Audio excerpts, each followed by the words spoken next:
Mike Puma of the New York Post returns to give us our Mets fix. Diamond Diehards is on.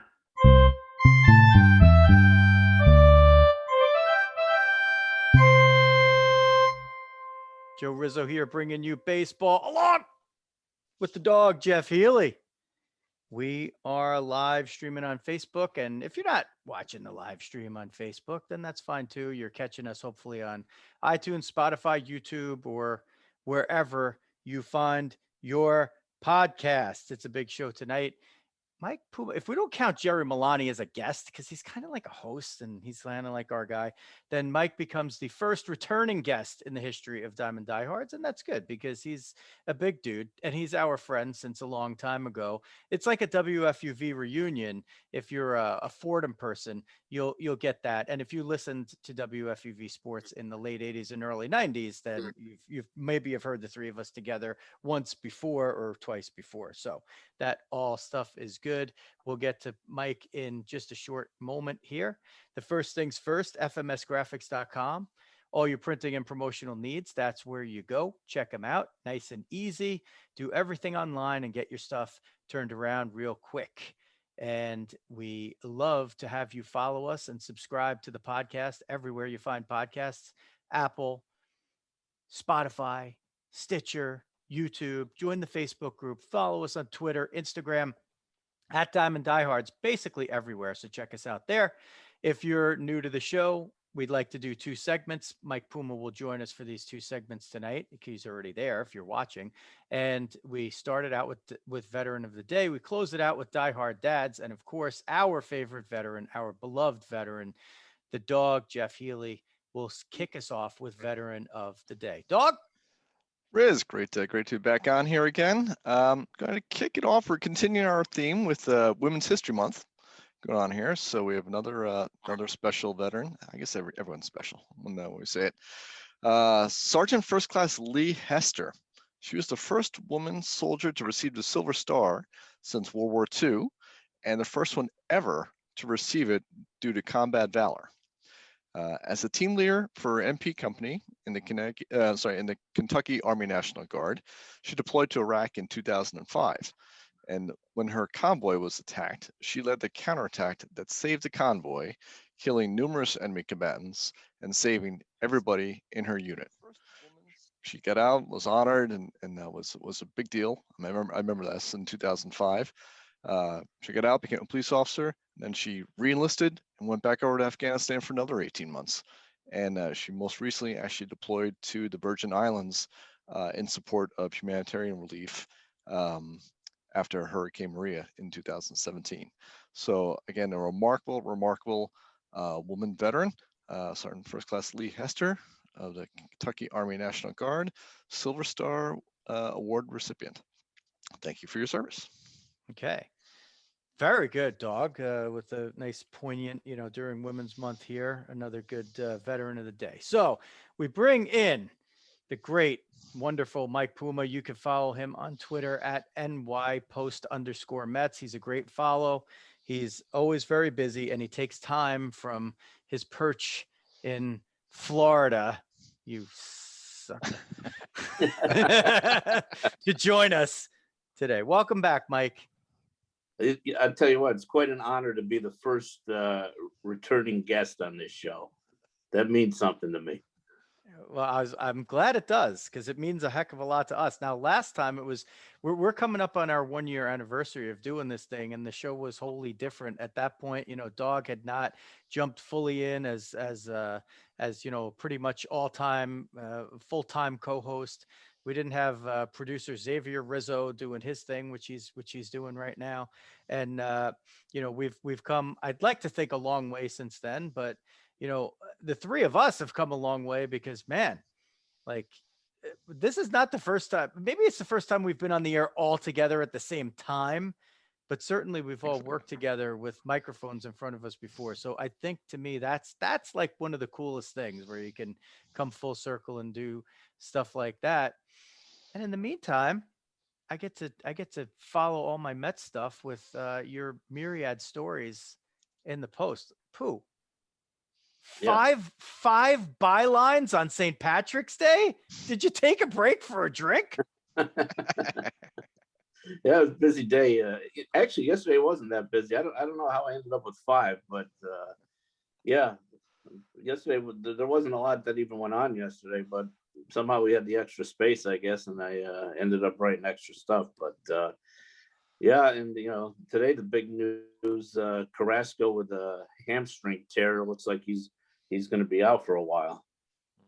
Yeah, that's that. Dog already was lamenting about it.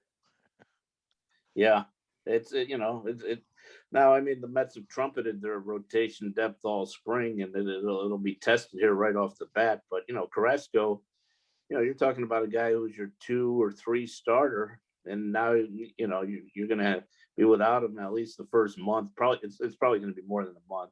It's probably going to be closer to 2 months, and you're going to be kind of untested at the back end of that rotation. Yeah, Dog had big plans for Carrasco. Now what are you going to do, Dog? We got to come down to them. They said it's funny. I had flashbacks to last year when we sourced the Mets front office was saying they had 7 or 8 guys and they had all the depth and everything else like that, and like it all evaporated by like July by the time the season started. It was really like that guy's starting again. Gesellman, they're stretching him out again. Now it does seem like they brought in some decent depth. It's funny. I was going to ask one of my questions from Mike was going to be who's been the number 5 starter. Like we can just roll into the 4 and 5 starter now. Now you can make it 4 and 5. Everyone kicks up, right? Yeah.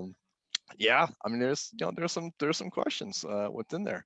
Who do you think has looked the best so far? Maybe in the back end of the rotation, you think can kind of step up there? Yeah, well, I mean, there's really 3 guys that now looking at. It was 1 spot, now it's probably it's 2 spots. So you have David Peterson, who pitched really well for him last season. I think better than they could have anticipated.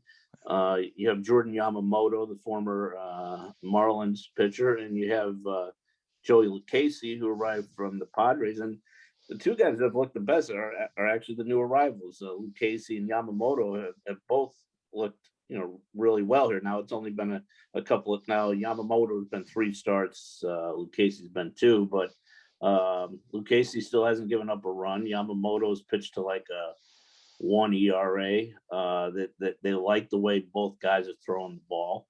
So both of those guys have looked good. Now they've got some guys on minor league contracts too. Jared Eichhoff, who you'll remember from his days pitching with the Phillies, guy with at least has big league experience. Today, Louis Rojas mentioned Mike Montgomery, who's been pitching out of the bullpen most of the spring, as somebody who can potentially be stretched out a little bit and maybe become a starter. So there's some options there with experience, but obviously losing Carrasco for an extended period to start the season, not the way you want to start. Yeah, that's a it's a big hole just because, especially when a new guy comes in, you want him to get the cultural fit out of the way in New York in those first 2 months too. Like how many times have we seen a guy take that 2-3 month adjustment period, and then finally, like in the second half of the season, they get their mojo a little bit, and now Carrasco is going to miss that, and that's it just doesn't look so promising all of a sudden, even, so he goes ahead, he rehabs it, whatever. And maybe he's back in June, and who knows what the landscape's going to look like then. I mean, you're going to be playing in front of, about 6,000-7,000 people probably to start the season. So maybe it's not as big of a deal this year. Right. Yeah. Right. So today, what the governor say, it's going to start at 20%. So that means the Mets can start at 8,000, and you would hope by the middle of the summer you're building up. But yeah, back to your point about Carrasco. Yeah, you'd like to get it out of get any adjustment to New York out of the way those first 2 months, because if you're coming back now in late May, June, you're talking about things heating up a little bit. I always look at Memorial Day is kind of the time when we start talking about the standings. So if he's coming back 2 months now into the season, you're kind of getting thrust right into it when you get back. And then you have Syndergaard, who's we're looking at probably June for him, best case. So the flip side is if those other guys can kind of hold the fort a little bit, you find out a little bit about them, and you look at Carrasco and Syndergaard as two big kind of mid-season additions. So it's like because I don't think the Mets have any illusions about a guy like David Peterson being able to go wire to wire in the rotation. Somebody who's never thrown more than 60 innings in the big leagues, and Lucchesi was in San Diego's alternate site camp last year, didn't throw a lot of it. So you're going to run into innings things with a lot of these guys. So I guess the way you can look at it is, if you're the Mets, is all right, well, we'll get our innings out of these guys early in the season, and then come with the reinforcements ideally after the first couple of months. Yeah, Mike, that's an interesting one. From we talked about this in an earlier show, but what are the expectations for like innings for even the regular frontline starters? I mean, even a deGrom, right? Yeah, it's almost like he's come off an injury, right? He only threw like 70 innings last year. I know that's going to be interesting to see, because the Mets aren't giving out any numbers as far as what they're projecting for guys. I think a guy like Syndergaard thinks he can, and maybe he can go out and give him 200 innings, but I don't know if you can count on that. And I think we're going to reach a point in this season where some of these guys hit the wall a little bit, have to be backed off. Some of them maybe put on the IL with arm fatigue, whatever they want to call it, just to give these guys a break at some point, because it's going to be a long season for just about everybody.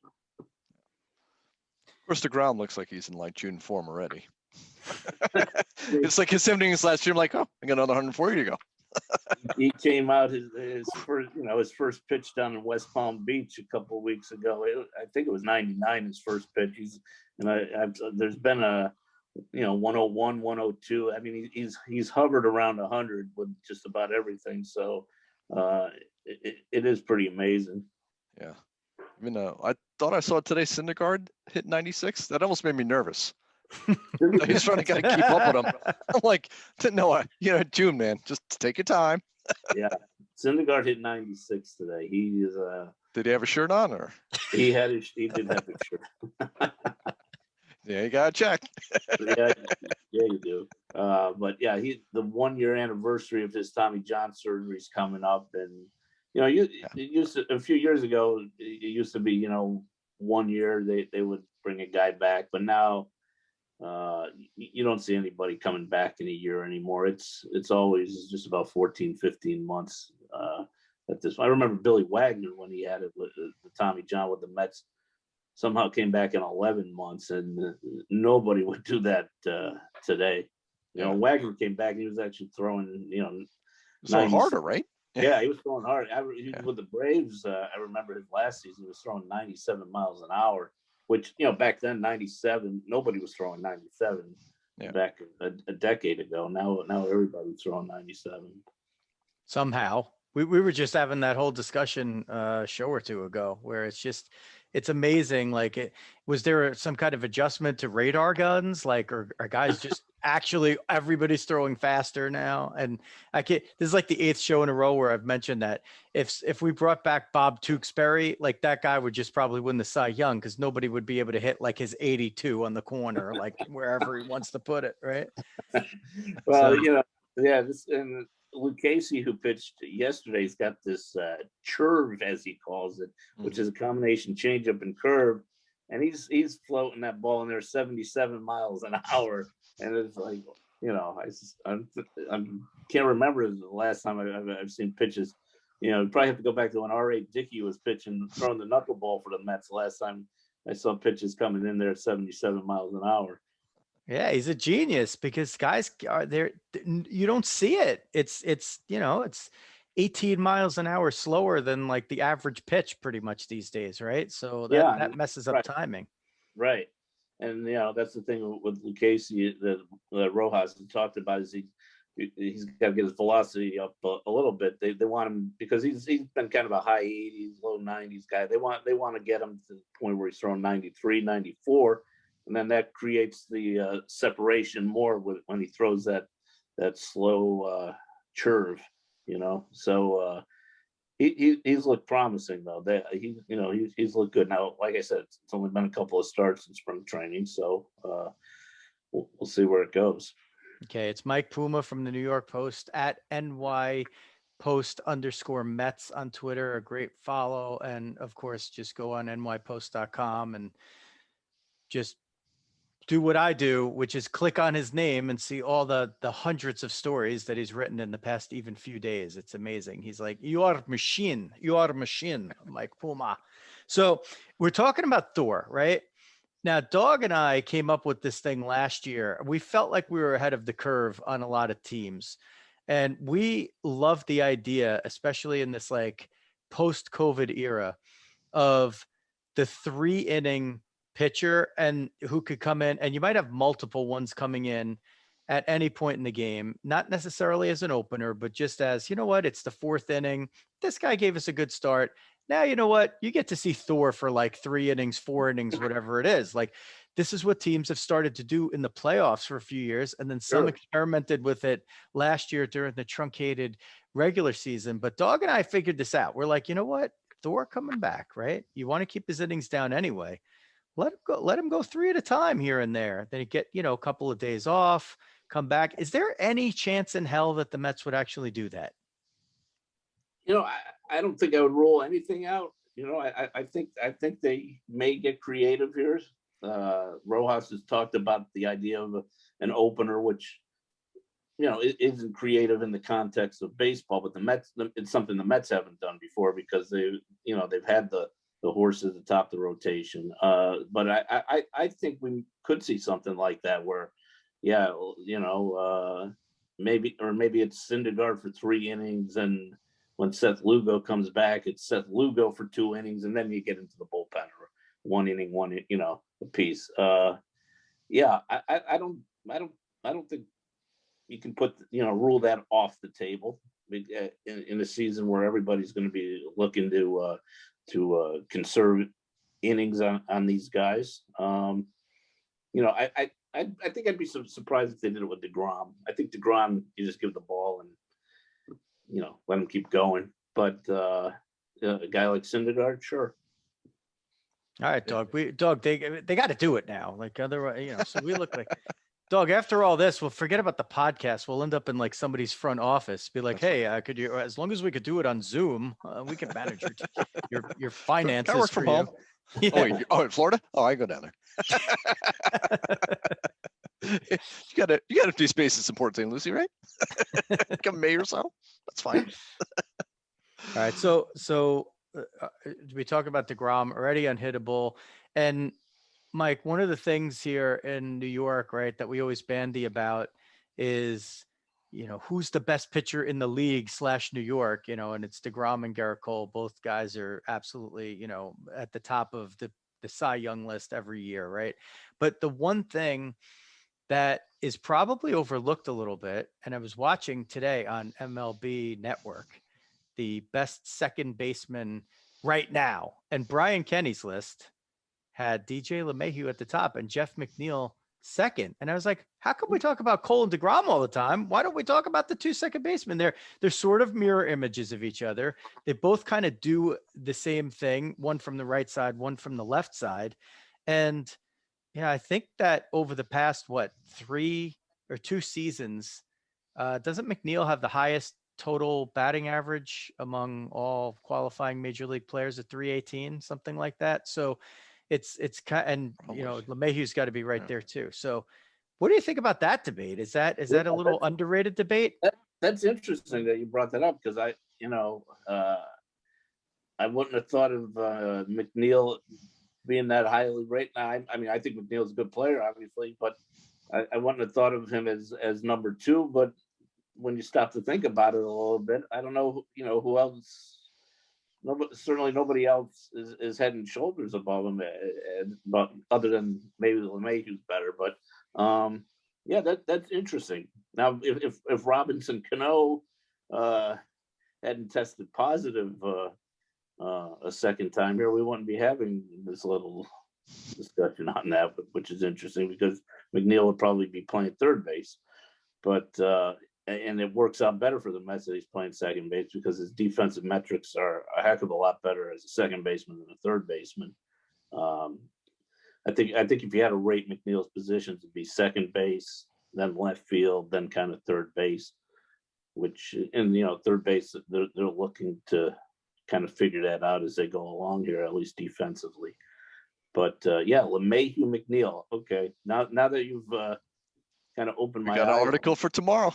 Yep. First rainout article. There you go. Battle for New York. Mike, interesting one for Guillorme versus JD Davis at third base.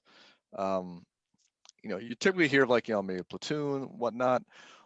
Have the Mets thought about, when you have a ground ball pitcher on the mound, going with Guillorme, regardless of who the pitcher is on the other side, and kind of using that to sort of shore up the defense? I mean, I've been a little bit, and I'm sort of wondering, because Sandy is sort of like, he's been a little sort of coy about it, like, by the way, we happen to have Luis Guillorme over here too, and everyone's getting ready to anoint JD Davis. What do you think their plans are? How they sort of see third base working out? Yeah, I think it's something to look at. I think we could see, especially when a guy like Stroman pitches. And Guillorme was in there at shortstop today, made a very beautiful nice play going into the shortstop hole there. Don't tell work, I was watching that one. That was a heck of a play there. And great throw too. Great throw and great sign for third base. Yeah. Guillorme is just one of these guys who everybody's kind of underestimated, and he's in the middle of everything. I mean, we saw the 22 pitch at bat the other day. He's made some really good defensive plays. I tell you what, he's looked a heck of a lot better this spring than the guy they went out and signed, Jonathan VR, who's really been kind of a mess offensively and defensively. He's been one of the bigger disappointments this spring. So, but yeah, to get back to your original question, I could see Guillorme in there when Stroman's your starting pitcher, especially. Yeah. Yeah. Cool. Yeah, I mean, that's one thing with the Mets. I mean, they have so much hitting.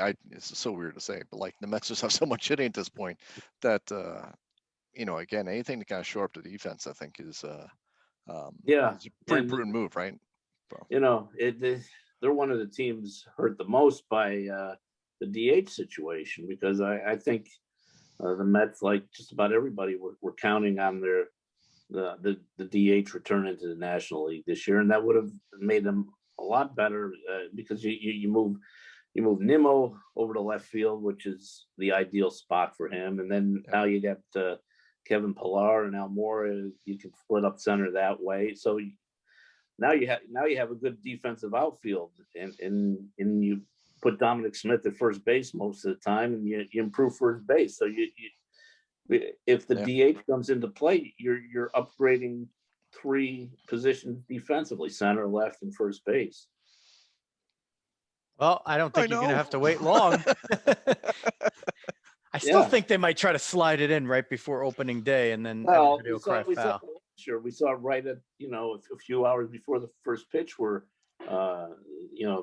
the expanded postseason got approved, and everything kind of went down then. So yeah, I mean, we've got 2 weeks until opening day. You know how negotiations work. The closer you get to the deadline is usually when things kind of heat up. We see it in arbitration all the time. It's always right at the arbitration deadline that these deals are going down. So yeah, I wouldn't rule out the universal DH yet. I mean, it doesn't look great right now. I don't think the sides are talking about it, but I do know that both sides like the idea of the DH, and MLB really wants the expanded postseason. So it'll be interesting to see what happens here.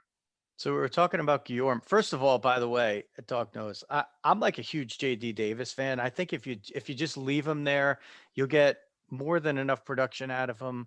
His defenses will likely be, not great, but not horrible to the point where he's going to kill you. And I just think he's a winning player. But I also feel that about Guillorme. And speaking of which, does the 22 pitch walk from the other day not carry as much lore because it was in an exhibition game? People are going to talk about it though. People, that when people talk about Luis Guillorme, the two things they'll always talk about are going to be the 22 pitch at bat and the one-handed catch of the bat that got thrown a few years ago. He made a one-handed catch in the dugout of the bat. So those are two. Now I say those are the two things they'll always talk about. I'll watch him go out and get a hit that wins Game 7 of the World Series, and I guess it's okay. We can add. I guess that would trump. That works. Would trump the 22 pitch at bat. But no, I mean, I think people are going to. That's going to be associated with Luis Guillorme for a long time. So I still go with the catching of the bat, which, by the way, if you've never seen it, like, it's unbelievable. You have grown men sprinting in all directions, and he's standing there like he's, pitching tiddlywinks on the corner, and he just reaches out and just grabs the thing in full so flight. the way he does it too. It just, it was like the Matrix. I do say though, Mike, I was actually after the 22 pitches, of course, they were all showing the replays of the bat. I was noticing Brandon Nimmo like sprinting his way into the path of the bat. Nims, we got to talk about this a little bit. You're the center fielder. I'm like, you got to judge that a little bit better. Well, if it was going to the left, he would have been, he would have had it covered better. I don't know. That's right.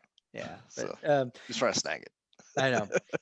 All right. So we're covering all the main stuff here, right? But the next big thing is the Lindor contract and the contract talks, right? So I wonder what the Fernando Tatis Jr. contract means to the Lindor negotiations.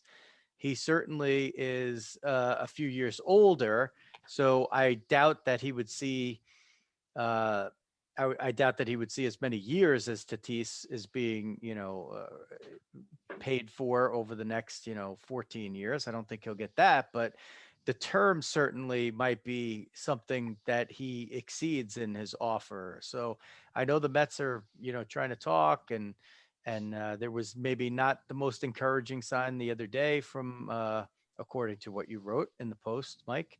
So what can we look for on that? I mean, I think most of us feel like it's a fait accompli because of Steve Cohen being there, but is it? Yeah, I don't know if it's a fait, because you also have Sandy Alderson here, who is known for his deliberate, not overreacting approach on some of these things. Now, if I'm the Mets, I might look at it this way. Okay, if I don't sign Lindor now, what's the worst thing that happens? He goes to free agency in the off season. Well, you know what? I've got the richest owner behind me. If he gets to free agency, they come to us with somebody else has an offer. The Mets still could trump that offer. And by the way, there's 4 or 5 other shortstops out there. We're talking about one of the greatest shortstop classes, maybe the greatest shortstop free agent class ever. When you're talking about Corey Seager, Carlos Correa, Trevor Story, Javi Baez, right down the line. So okay, Lindor goes somewhere else. There's a lot of inventory out there, and not a lot of teams, by the way, that are going to be looking to spend a lot of money, as we know, especially with the CBA set to expire here. So, I would think the Mets hold the hammer in the negotiations. They're just based on supply and demand with the number of shortstops out there, and supply and demand of the number of teams that are willing to go out and drop $300 million on Francisco Lindor or Corey Seager or Trevor Story or whoever. Who's Lindor's agent? His the guy's name is Dave Meter. Oh, okay. Yeah. Yeah. Hi, Dave. We'll let you on the show right now to talk about it. He's calling in right now. He wants to complain about that's a really interesting point, especially the part about Alderson, right? Like that's such a great description of him. And, I feel a lot like the situation, the Yankees take a similar posture, right? Like, and that's kind of what they did with LeMahieu. And in the end, they gave him term and they gave him the block of money and they just, spread it out. So he's getting like 15 million a year, and they're taking the 6 years. They know they're going to take the hit on the end of that. But, that deal worked out fine. And, as it turned out, the other suitors really weren't there, nobody in this market for, maybe a different reason. Not that there were a lot of second basemen out there who were as good or better, but, because coming off the COVID thing, a lot of teams just didn't want to have the extra cash that they were going to throw out there. What's interesting to me is that you see, where a Lindor stands in there, the other guys that could potentially be there. And it almost is like, if he's got to have the Mets win the World Series and him be the key guy in there for him to kind of get the hammer and endear himself. Like he's got to endear himself to the Citi Field faithful and those watching on SMY and reading your stories in the Post. And that's where he sort of maybe can grab the hammer a little bit. Yeah, right. And here's the thing: if you're the Mets, it's a risk if you're the Mets too, because if you go out and give him $300 million right now, what happens if he goes out and hits 245 again this year and 750 OPS and plays very good defense, but is okay offensively, but not great. And then now all of a sudden there's questions like, okay, is he right for New York? I'm just wondering, if you're the Mets, do you want to maybe take the back off approach a little bit and see if he's right for New York? And then when November comes around and there's 3 or 4 other teams bidding on him, you're the Mets, you just kind of wait in the background and say, okay, just give us a right to match or go ahead of any other offer, and you jump in then. I think honestly, I know Mets fans are chomping at the bit and they want the Mets to get it done now. I think the smarter approach is to wait. It's funny. We talked about that in the offseason, Mike. In finance, we have this thing called last look, where it's like, all right, you go out and do whatever, but before you sell something to somebody, give me the last shot at it. It's sort of like a favored client sort of thing. And like that to me was the biggest advantage the Mets got with Cohen. It's like they have last look on everybody. Yeah, you have the richest. Of course, it didn't help in this offseason, but but we had the chance at it. Right. Except maybe the Dodgers. I will say maybe the Dodgers got last look that time, right? Maybe with Trevor, but that was a little bit of a different case. But certainly, if they wanted George Springer, they would have George Springer right now. Yep. Yeah, and it's huge, and like you said, if you find a better deal, that's what that's like the Belichick rule, right? It's a better deal, go find it. And then, come back to us and we'll see what we can do. Yeah. And I think my approach probably isn't popular with Mets fans. They want the Lindor extension done yesterday, but it feels like the most natural fit, right? Especially he could be the and I was gonna ask about maybe like the marketing sort of aspect of it too. I was a Latino superstar in Queens. That seems like a real big win. I think about when they traded for Piazza in '98. And he was of course, in the last year of his contract then, and he got a few months of a tryout in New York, kind of to see how he liked it, if he could handle it. And he got off to a slow start with the Mets, and he came around the second half of the season, nearly got him into the playoffs, and after the season, they signed him to the 7-year contract, $91 million. I don't see anything wrong with taking that kind of approach with Francisco Lindor. Yeah. Well, and that's really the approach that they took. You know, one of the things that I have on my list, I write a little note, literally a list, a notebook, just to show them. I'm sure the newspaper guy is very impressed with that, Riz. Oh yeah, he is. Oh, he is. I'm impressed, but I know. Oh, he's impressed. Believe me, he's impressed by everything that his fellow Fordham Ram does. They were discretionary, and I felt like they won the offseason with their moves because I felt like Springer at the price in the years was not a great deal for that team, considering maybe if there was a DH, I would have said differently, but without the DH being there, probably wouldn't have been a good deal for this team at that term and that dollar figure.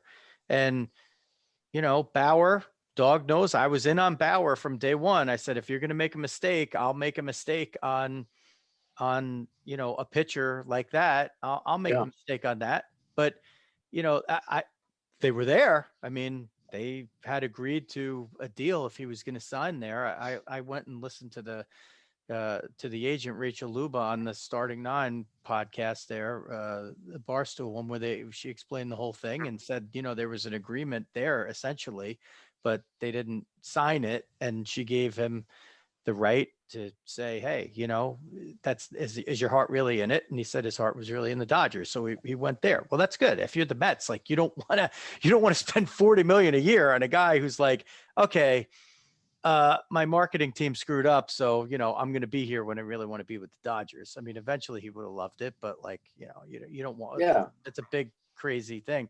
And then of course the, consensus that Real Muto is, for some people, they thought maybe he was the best overall free agent out there because he's a catcher. And I was not in on him for the Mets at all because I was preaching to McCann to the heavens. And then they signed him to what I think is a great deal for McCann and a great deal for the Mets. So if they take that tact with Lindor, right, they're really, it sounds like the Puma plan would be in effect, that we wouldn't really see anything until after this season with him. Yeah.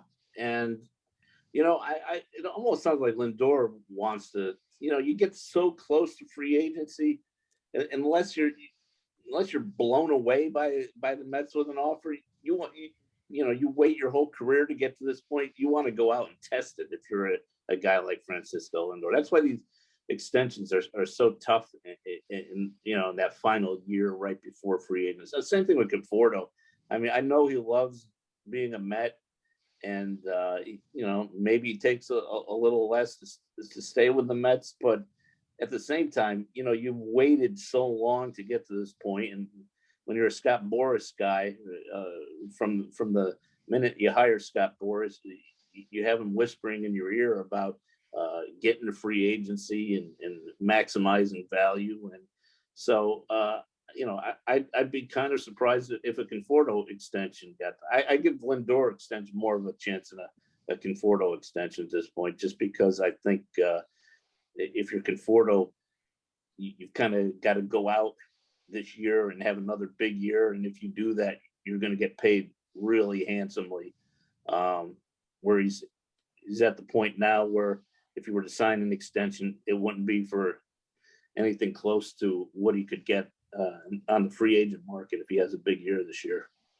Dog's worst nightmare right now. I'm going to give you your worst nightmare, Dog.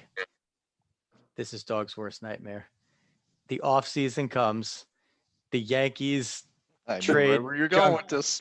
They trade Giancarlo Stanton somewhere for pennies on the dollar. Pay a whole bunch of the rest of his. Oh, did we lose Mike? No. Hey, for a second. Oh no, you're back. You're back. Yeah, balk. That's a balk. Just go to second. Giancarlo Stanton gets traded to somewhere for something, and Conforto and the Yankees throw the money at Conforto, desperate for that left-handed bat because the whole lineup is right-handed. The whole lineup in Yankee Stadium, and not that Yankee Stadium is what it once was, because the right-handers hit it out pretty much as easily as the lefties, but the Yankees, and as a Yankee fan, you drool over that guy. You're like, oh, what's that guy doing in the Met uniform? That guy's like a total perfect Yankee, Conforto. So they might have to re-up Conforto just to make sure the Yankees don't get him. That would be a political nightmare. I mean, a small market team like the Yankees. Let's see if they can compete with the Mets now, and we'll see if they have the resources. Yeah, that would be a nightmare. There's no other way around that one. Yeah, I mean, you look at the outfield market is going to be so thin next year too. It's not like it's nothing close to the shortstop market, which is epic.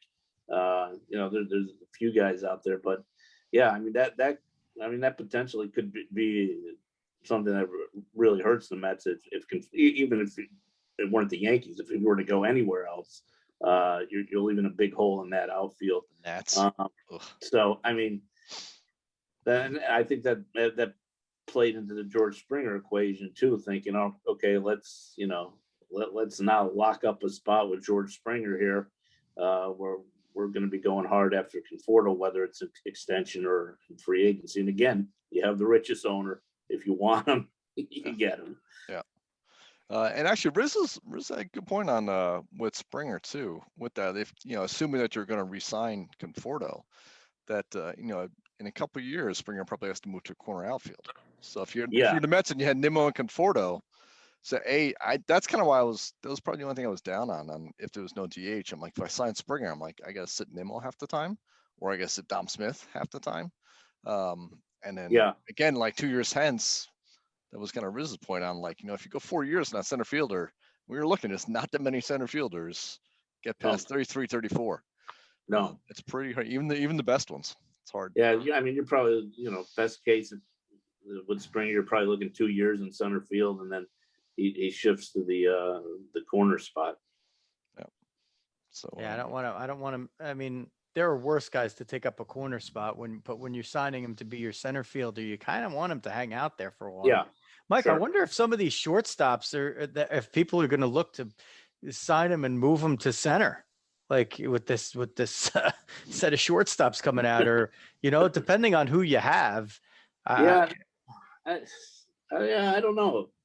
I mean, these guys are so, a guy like Javi Baez, do you really want to move him? He's so good defensively. Correa, the same thing. I mean, I don't know.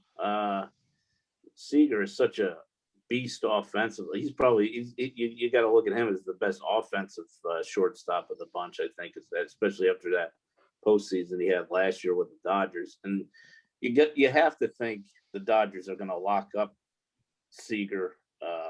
I mean, if it's not in free agency, maybe before free agency, So if you go by the premise that Seager's going to get locked up by the Dodgers, oops, my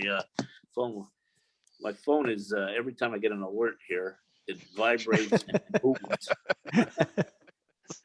If you go, by the premise that Seager's going to the Dodgers, that's one less team Lindor can go to. And now how many teams are you talking about that can afford to sign Francisco Lindor? I mean, is it 3, 4? I mean, I don't know what the number is.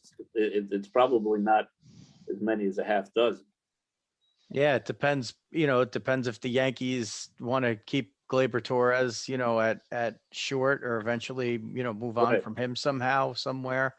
It depends if what the Red Sox doing, right? Xander Bogaerts, he looks like he's going nowhere fast. I mean, they seem to be pretty happy with building or rebuilding their team around him. So, Story is probably going to move on somewhere. So you got competition there. I mean, I guess you look at San Francisco as maybe one place as they start to turn the corner. But Texas, maybe, if they decide to spend with a full season of people in the new park, maybe they decide to do it. And they just got out from under the last few years of Elvis Andrus. Maybe that was a strategical or tactical move. So I don't know. Not a lot of teams. No. Yeah, not a ton. Not a ton. No. All right. Dog, I've been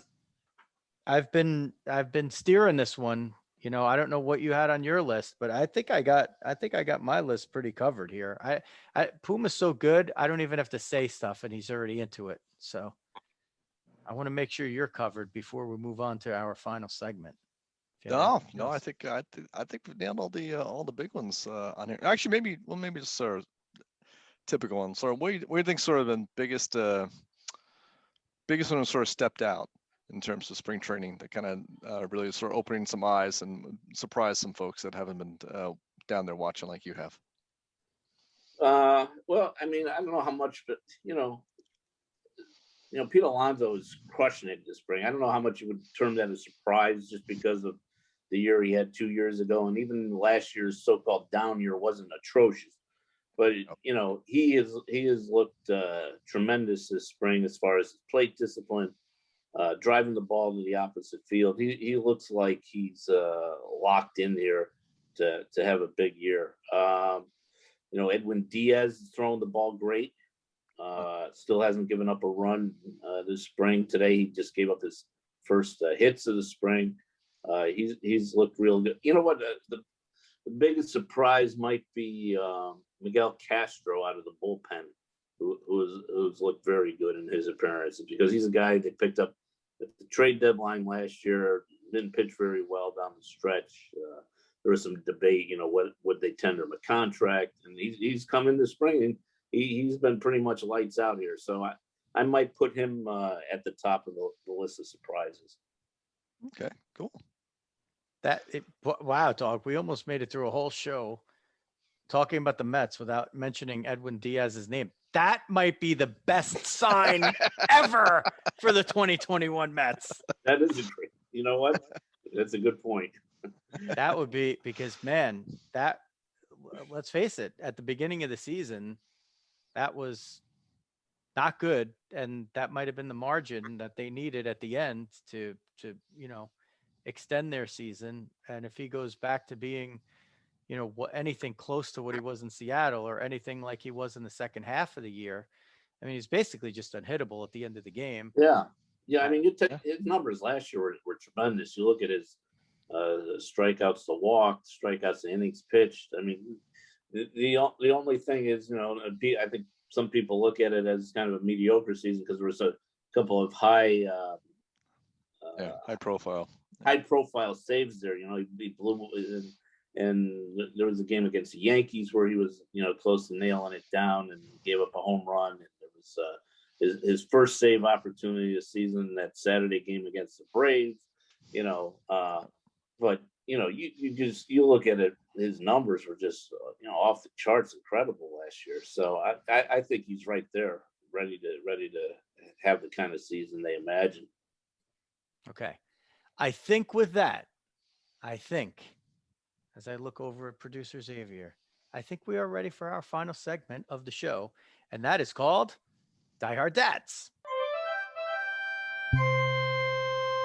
Okay, we added that today. Producer Xavier is in there, and he's in like, the booth. He's in the booth. He's in the booth. Okay, okay, Doug. He's in the booth, and we're actually giving you the sounds on the Facebook live stream straight away, so you don't have to wait for like the updated, edited, fancy version at the end. Although we encourage you to watch that too and listen to it again.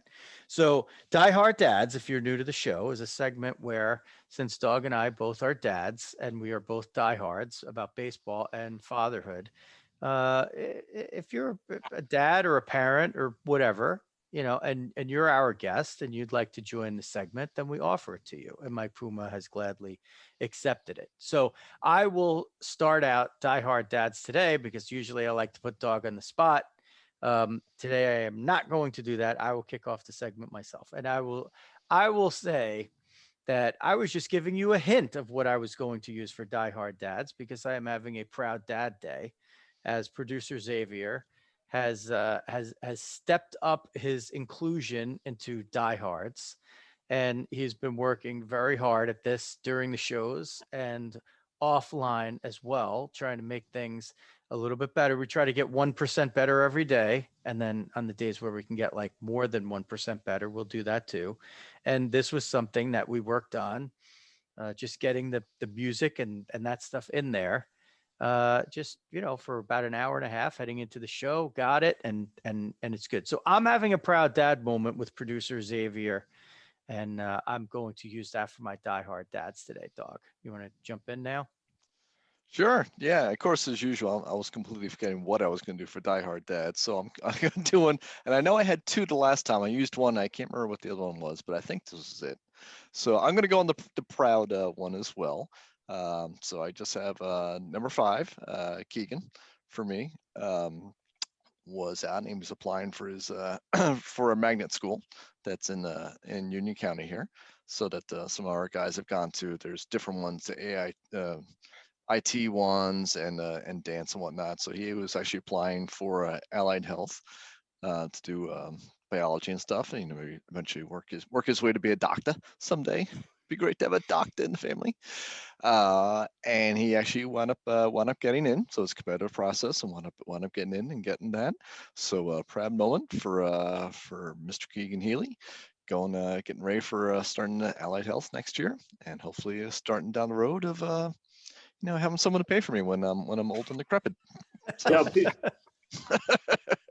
people don't know I was actually a biology major at Fordham. Wow, Really? That's impressive. Yeah. So I started as physics, so I will tip my hat, and that was those hard sciences and stuff. That's no joke. It's yeah.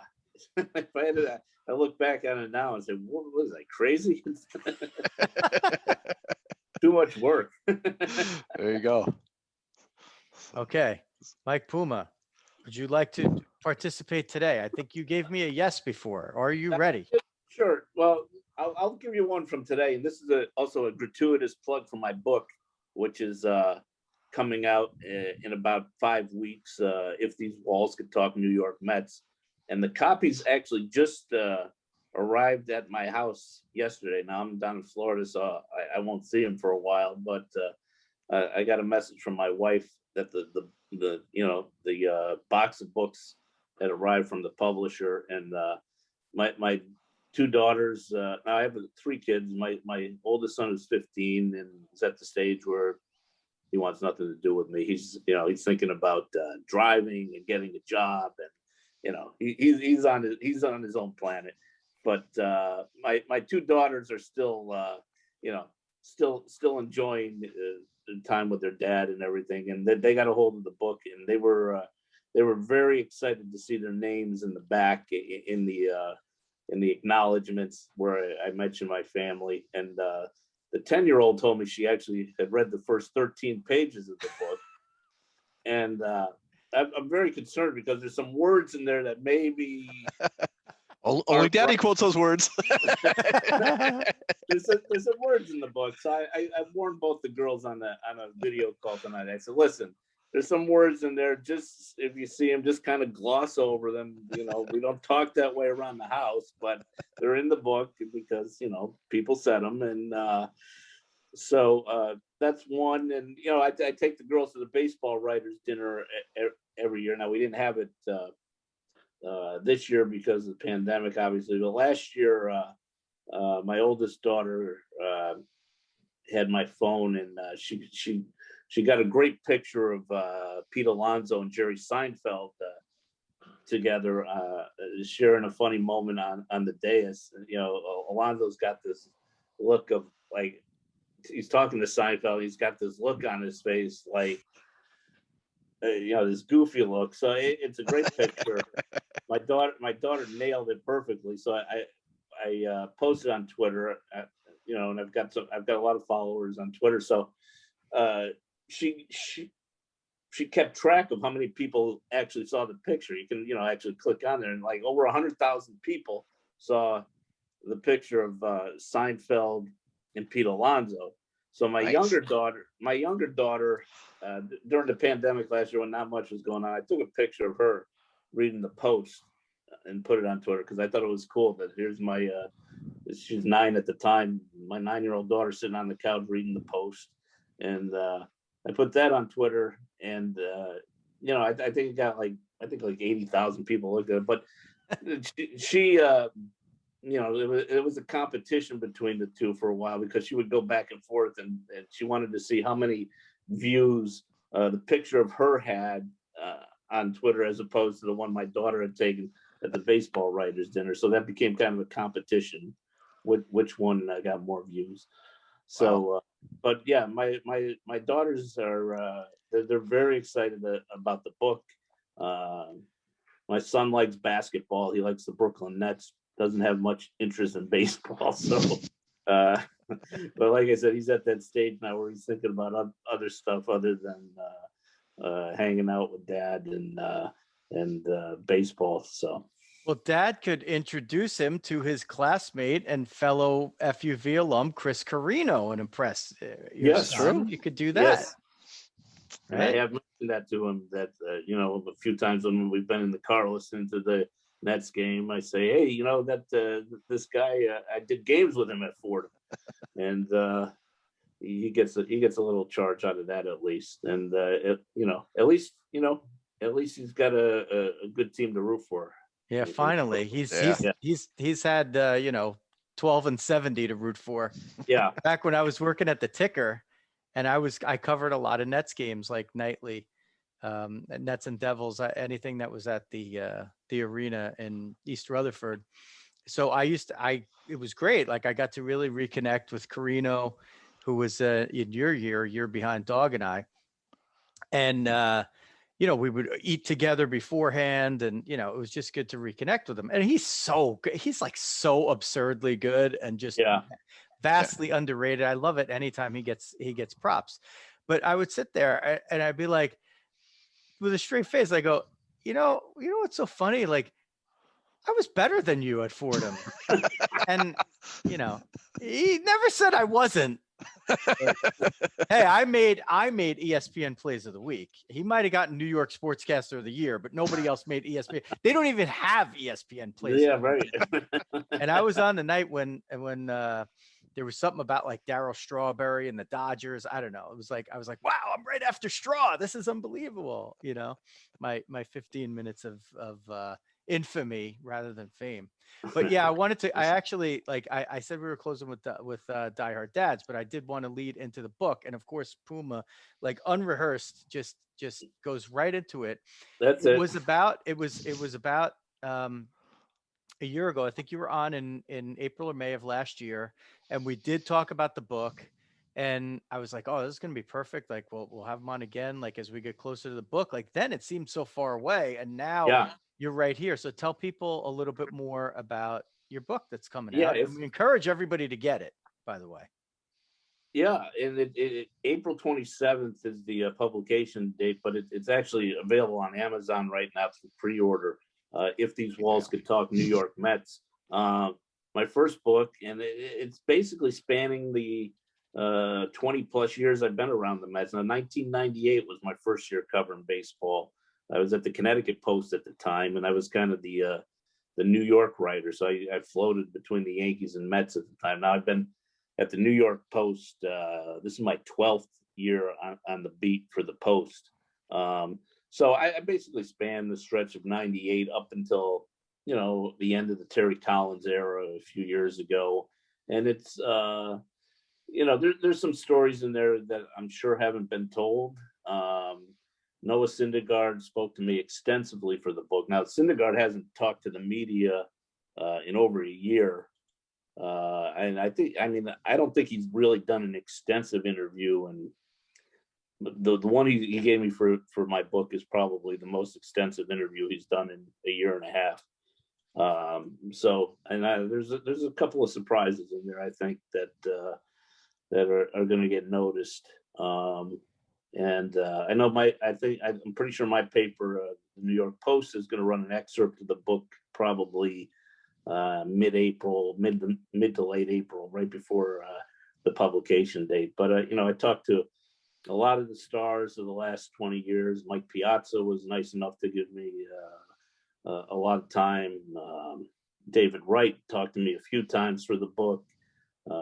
Jacob deGrom talked to me. Syndergaard, like I said. Bobby Valentine, Terry Collins, I think just about all of the GMs they've had over the last 20 years spoke to me. I think if you're a Mets fan, you're going to enjoy it. There's there's a lot of stuff in there that maybe you didn't know before. Just ordered. It's coming. Let's get the pre-order. I'm ready to go. Paperback. Hank Azaria forward, by the way. I'm fired up for that already. That guy's hilarious. Yeah, April 27th is when it'll actually be published. But yeah, I got the my case got delivered to my house yesterday. So, and you're gonna hear me plugging the book now for a few months everywhere, every time I get a chance. So, but I'm looking forward to it. And we're looking forward to Mike Puma's weekly spot on Diamond Diehards to plug his book. Whenever you want, man. Whenever you want. Quote tweet. Quote tweet. Yeah, I just want to see if we can get Puma to quote our tweet for the link of this show, and if we could beat either of his daughters, which I don't think we will. What's it? Your daughter reading the post, getting hanging right in there with Seinfeld and Alonso. That's pretty impressive in its own right. That is pretty impressive. It would have been great if she did like a caption this, and like I would have won that. I would have said, "Who are these people?" What's the deal? What's the deal with these people? Who are they? Peter, who are these people? Who are all these people? I'm gonna have to see if I can find the picture she took and forward it to you guys, because she totally nailed it. Alonso's got this look on his face like he's talking to Seinfeld. It's almost like Seinfeld told him this jaw-dropping story that he couldn't believe. And That's it. We got to get producer Xavier on that. Producer Xavier, go on Mike Puma's Twitter back about a year ago and see if you can find the picture of Pete Alonso with Jerry Seinfeld. Yeah, it would have been January of 2020. Yeah. Okay. We'll Google it. No, he's like an expert at this stuff. He's I think he might have found it already. Practically, he's firing away. We could have him. He could come on, but he was on last show doing the unboxing from Stratomatic. So there you go. Once is enough for a while. Mike, do you have to come back early with like quarantine or anything else like that? Or how's that working for you guys when you come back? Let me think about how it's working when I come back. My understanding is, as journalists, we've been exempt from it. Okay. Because I came back to New York for a family matter a few weeks ago, and I actually got a call from them and explained to them the situation, and it hasn't been an issue as of yet. Good to hear. Seems like Riz sourced the photo already.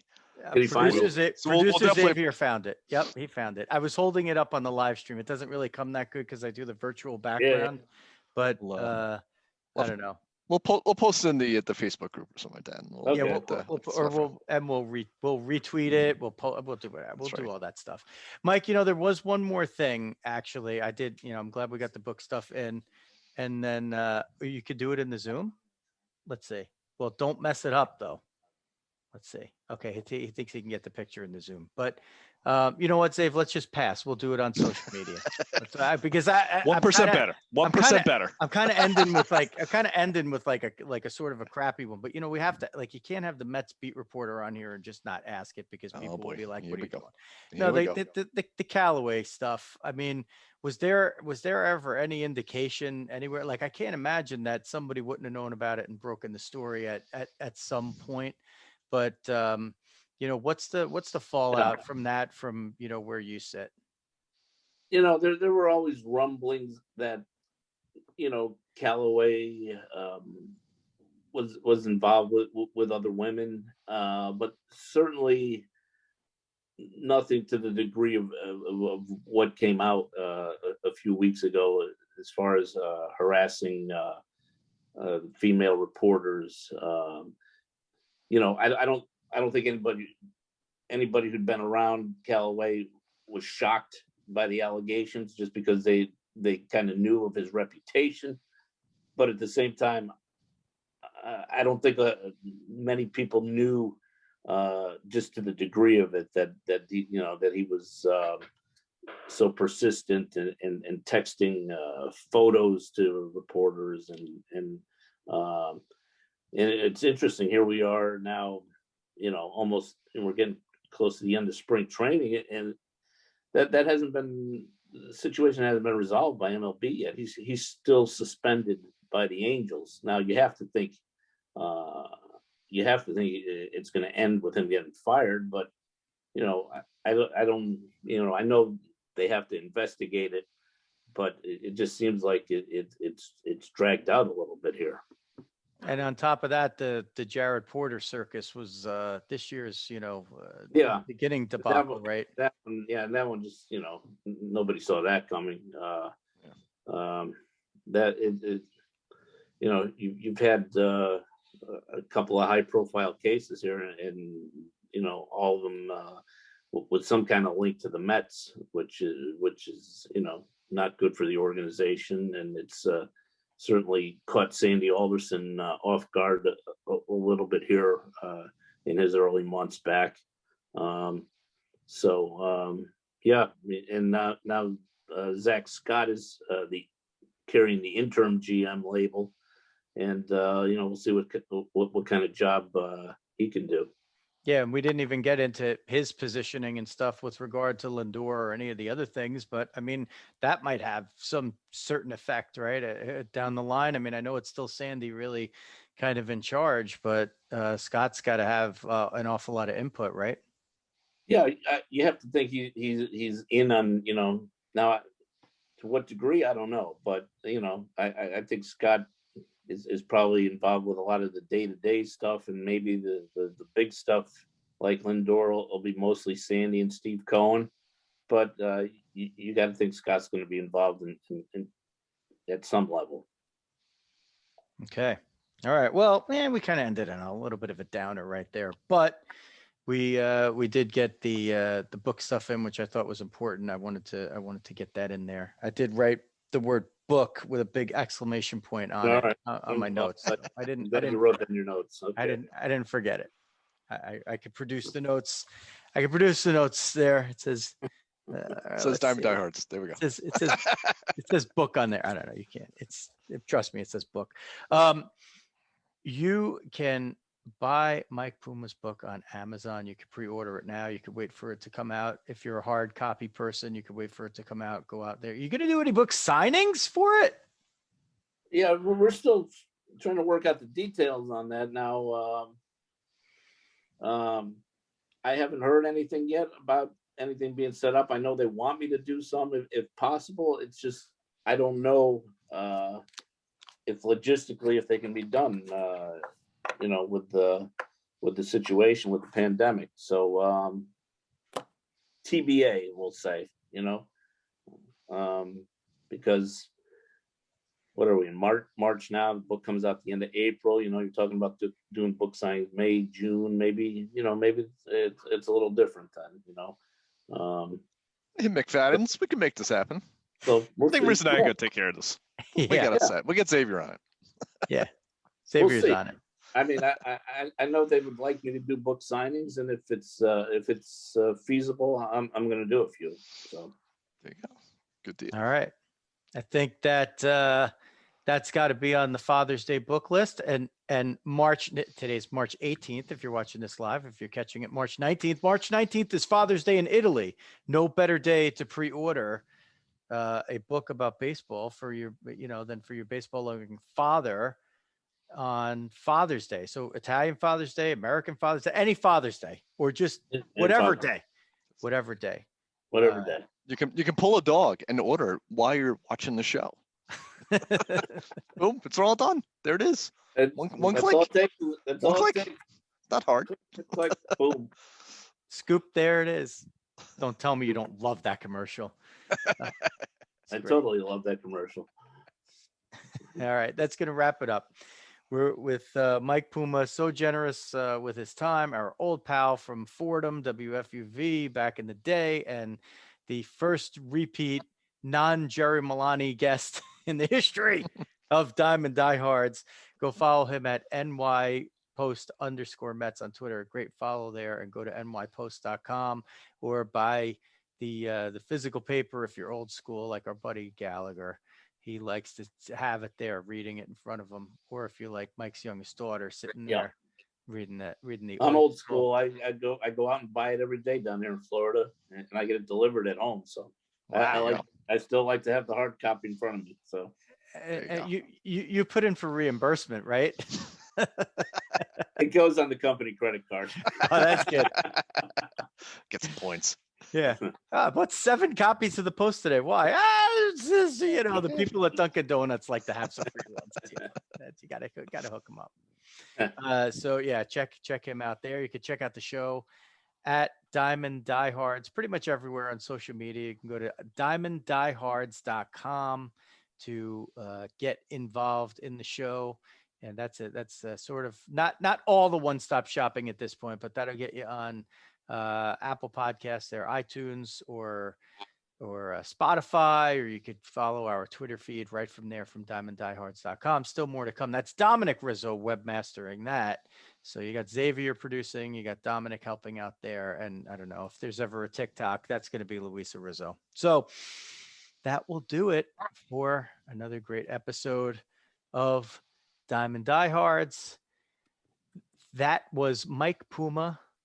And for the dog, Jeff Healy, this is Joe Rizzo. Diamond Diehards is out.